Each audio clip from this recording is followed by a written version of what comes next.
Exercise 12.1 areas related to circle. तो इसमें basically दो फॉर्मूले यूज होंगे जो हम पहले से जानते हैं, circumference of circle and area of circle. Circumference of circle is 2 pi r and whereas area of circle is pi are square.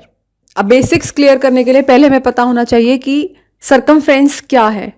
Circumference outer boundary होती है सर्कल की, जैसे देखिए ये, और एरिया क्या होता है, जो अंदर का सरफेस है वो पूरा कवर्ड। जैसे मान लीजिए रियल लाइफ सिचुएशन इस तरीके की हो कि टाइल बिछवानी है अंदर, या फिर ग्रास उगानी है, या ट्रीज उगाने हैं, यानी अंदर अगर कुछ करना है तो उसके लिए क्या निकलता है, एरिया।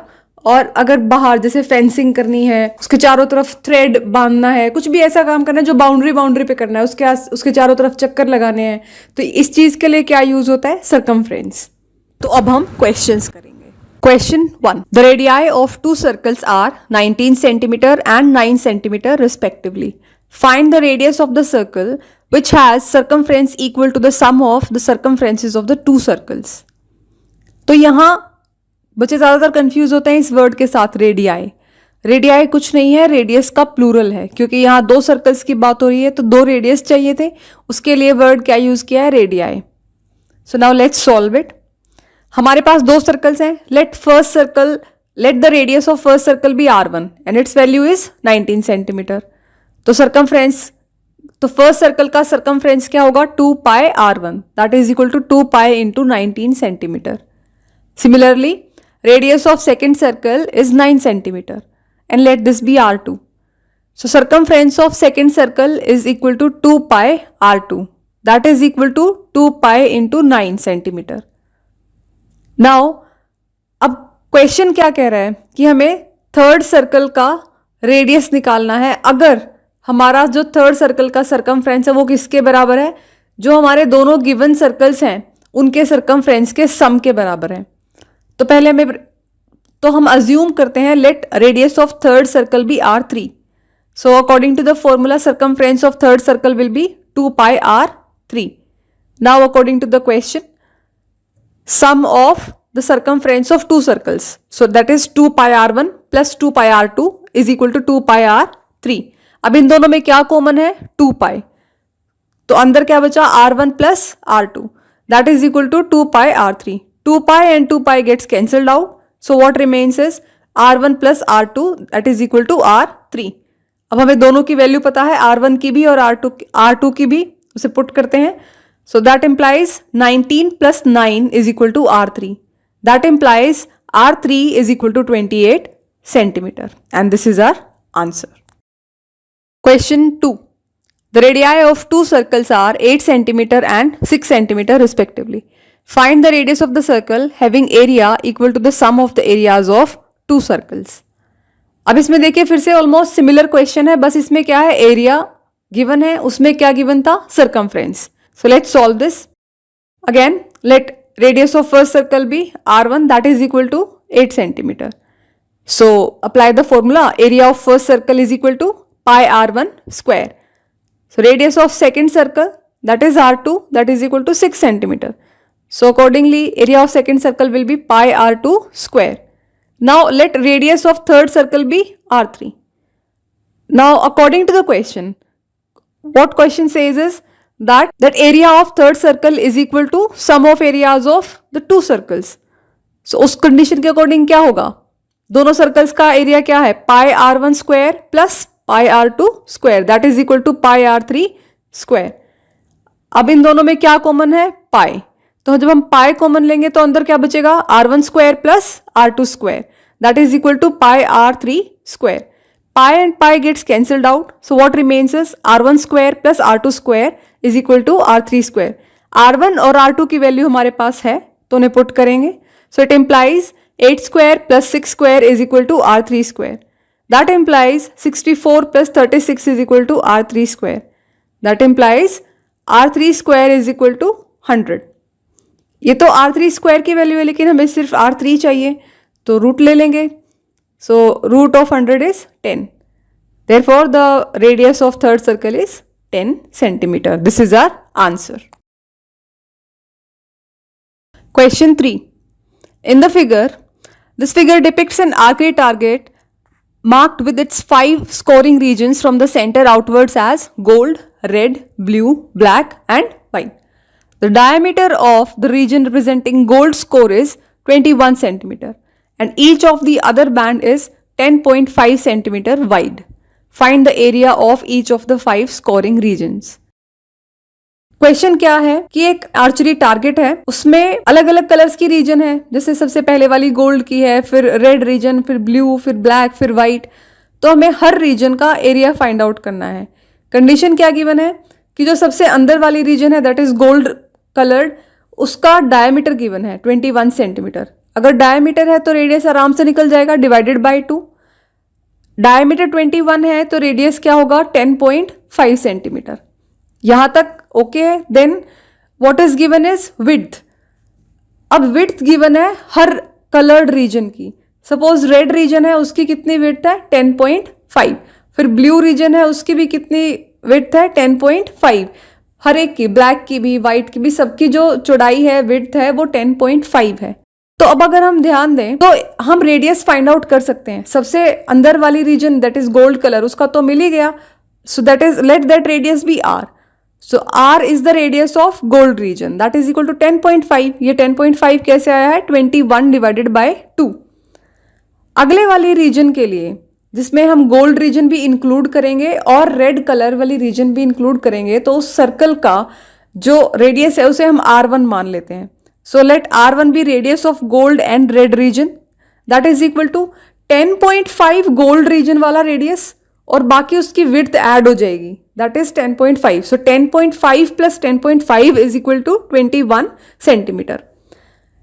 एक तरीका तो ऐसे ही है कि हम इन वैल्यूज को कंसिडर करें 21 एंड सो ऑन, लेकिन दूसरा एक आसान तरीका, क्योंकि ये क्वेश्चन ऑलरेडी बहुत लेंदी है, इसे छोटा करने की कोशिश करेंगे.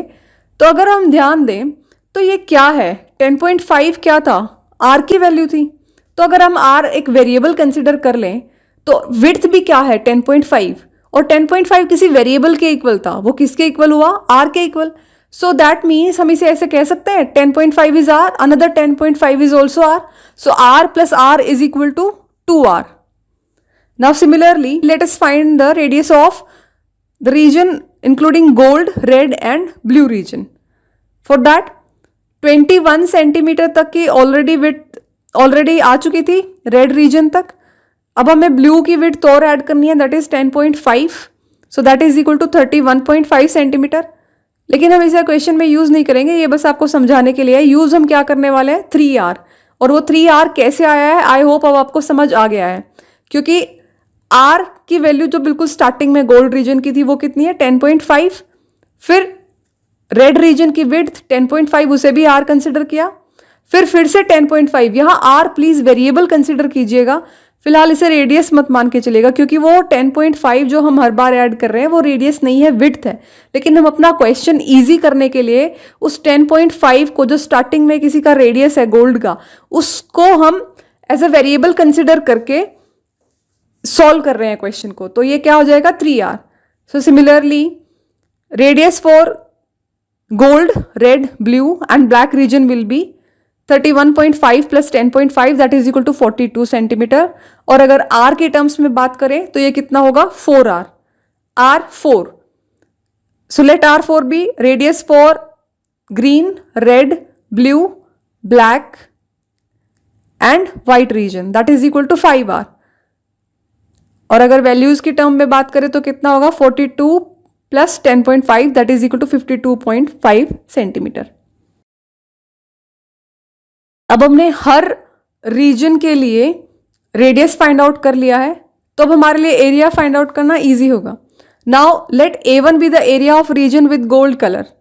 एरिया का फॉर्मूला क्या है पाई आर स्क्वायर, और यहाँ पर हमने रेडियस को भी क्या माना है r, तो ये फॉर्मूला यही होगा pi are square. Values put करो, that is equal to 22/7 multiplied by 10.5 whole square. That implies 22/7 multiplied by 10.5 multiplied by 10.5. 10.5 gets cancelled with 7 and answer is 1.5. So that implies 22 multiplied by 1.5 multiplied by 10.5. So that is equal to 346.5 centimeter square. So this is the area of region with gold color. Now let us solve for area of region with red color plus gold region. So let A to be area of region with red color.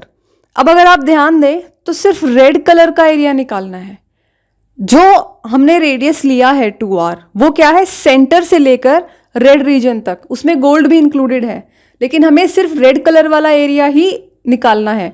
उसके लिए क्या करेंगे, अंदर से अगर हम gold reason बाहर निकाल दें तो क्या बचेगा, केवल red region.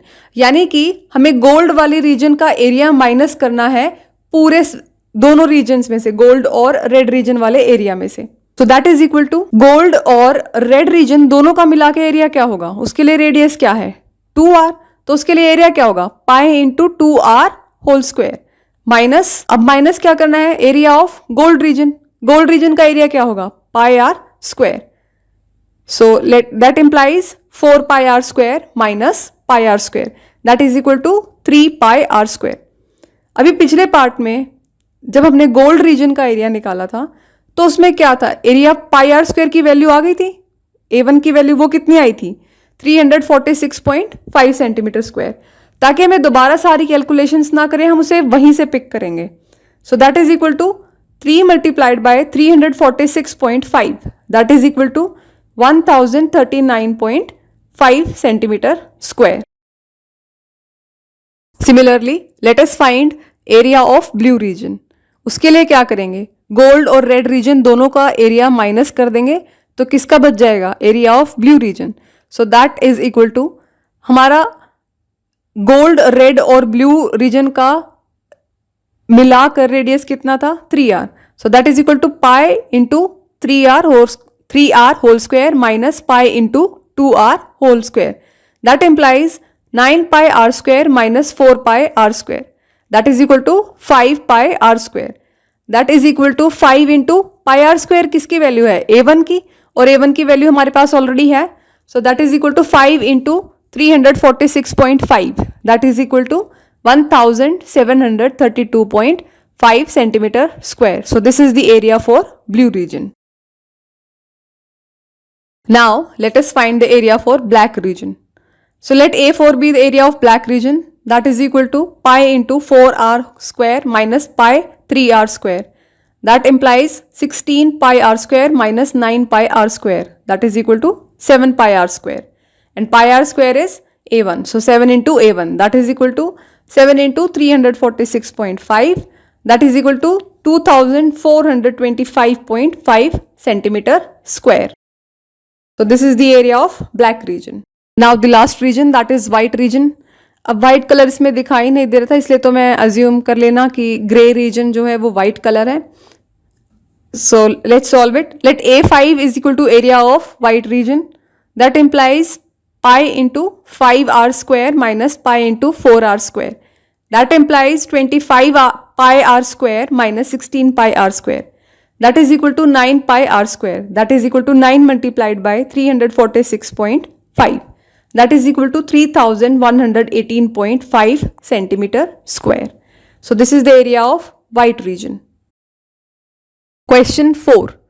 The wheels of a car are of diameter 80 centimeter each. How many complete revolutions does each wheel make in 10 minutes when the car is traveling at a speed of 66 km per hour? 66 km per hour means this per word means 1. तो वो यानी 1 घंटे में कितना distance cover कर रहा है 66 kilometre. ये स्पीड गिवन है. और 1 घंटे में कितने मिनट्स होती हैं 60 मिनट्स. अगर हमें ये बेसिक नॉलेज है तो क्वेश्चन बहुत ईजी है. So let us solve. Speed of the car is 66 kilometre per hour. तो यहाँ से हम डिस्टेंस फाइंड आउट कर सकते हैं. सो distance travelled by the car in 1 our is 66 kilometre. लेकिन हमें क्वेश्चन में जो भी सॉल्व करना है वो किसके लिए करना है 10 मिनट्स के लिए. लेकिन अभी हमने किसके लिए फाइंड आउट किया 60 मिनट्स के लिए. 1 आवर मीन 60 मिनट्स. तो हम डिस्टेंस ट्रेवल फाइंड करेंगे 10 मिनट्स के लिए. So distance travelled by the car in 10 minutes is equal to 66 upon 60 multiplied by 10, that is equal to 11 kilometre. अब हमारा आंसर जो आया है वो किस में आया है किलोमीटर. लेकिन अगर हम क्वेश्चन में देखें तो हमारा डायमीटर किस में गिवन है सेंटीमीटर में. तो हम इस किलोमीटर को सेंटीमीटर में कन्वर्ट करेंगे. पहले हमने क्या किया 11 मल्टीप्लाइड बाय 1000, दैट मीन्स हमने किलोमीटर को किस में कन्वर्ट किया मीटर में.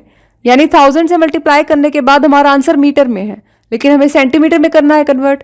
तो 1 मीटर में कितने सेंटीमीटर होते हैं? 100, इसलिए हम फिर से मल्टीप्लाई करेंगे इस वैल्यू को 100 से।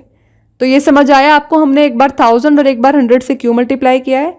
इस 11 किलोमीटर को सेंटीमीटर में कन्वर्ट किया है, that's it. Now radius of car wheel is 40 centimetre. 40 कैसे आया? डायमीटर कितना गिवन था? 80, उसको 2 से डिवाइड किया तो हमारा रेडियस आ जाएगा, वो कितना है? 40 centimetre.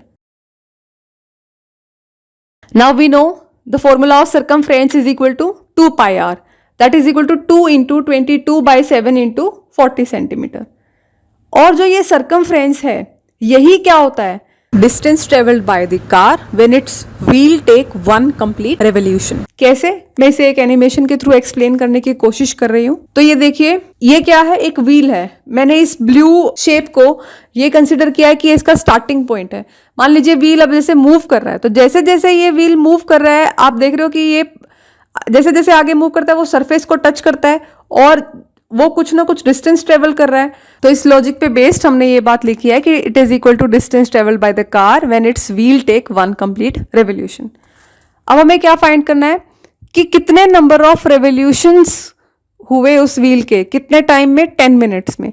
So number of revolutions made by wheel in 10 minutes is equal to distance travelled by car in 10 minute upon distance covered by car's wheel in 1 revolution, that is equal to 11 multiplied by 1000 multiplied by 100 upon 2 into 22/7 multiplied by 40. 0 and 0 gets cancelled out. 2 5s are 10. So that is equal to 11 multiplied by 5 multiplied by 1000 multiplied by 7 upon 22 multiplied by 4. So that is equal to 5 multiplied by 125 multiplied by 7. That is equal to 35 multiplied by 125. That is equal to 4375. So that means the answer is each wheel makes 4375 revolutions in 10 minutes. Now the last question of the exercise, question 5. Pick the correct answer in the following and justify your choice. If the perimeter and the area of the circle are numerically equal, then the radius of the circle is. Let's solve it. Let radius of the circle is r units. So perimeter of the circle will be, perimeter he circumference होता है. So circumference is equal to 2 pi r and area is equal to pi r square. Now according to the question what is given? कि इसके perimeter और area क्या है? Equal है. तो हम इन दोनों values को equal put कर देंगे. So perimeter is equal to area. What is perimeter? It is 2 pi r, that is equal to pi r square. Pi and pi gets cancelled out. So what that implies? 2r is equal to r into r. Again r and r gets cancelled out. So what remains is r is equal to 2 units. And this is our answer. So option A is correct option, that is 2 units. That's all for today. Thank you for watching. Please subscribe and like my channel. Thank you.